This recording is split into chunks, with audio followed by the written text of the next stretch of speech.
Today, the United States, together with our allies and partners, has reached a historic understanding with Iran, which, if fully implemented, will prevent it from obtaining a nuclear weapon. Its obligations. It eliminated its stockpile of dangerous nuclear material. This framework would cut off every pathway that Iran could take to develop a nuclear weapon. Iran will face strict limitations on its program, and Iran has also agreed to the most robust and intrusive inspections and transparency regime ever negotiated for any nuclear program in history.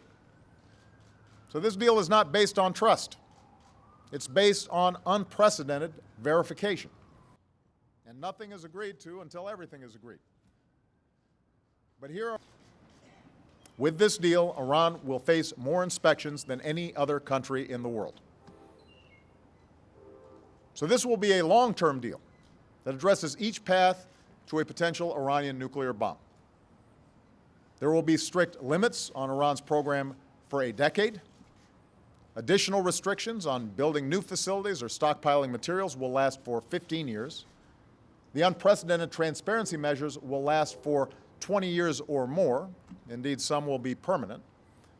And as a member of the Nuclear Non-Proliferation Treaty, Iran will never be permitted to develop a nuclear weapon and it to do so. That's not how the world works.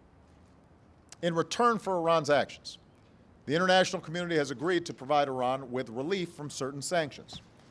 Our own sanctions and international sanctions imposed by the United Nations Security Council. This relief will be phased as Iran takes steps to adhere to the deal. If Iran violates the deal, sanctions can be snapped back into place. Meanwhile, other American sanctions on Iran for its support of terrorism, its human rights abuses, its ballistic missile program, will continue to be fully enforced. With its international obligations, then it can fully rejoin the community of nations.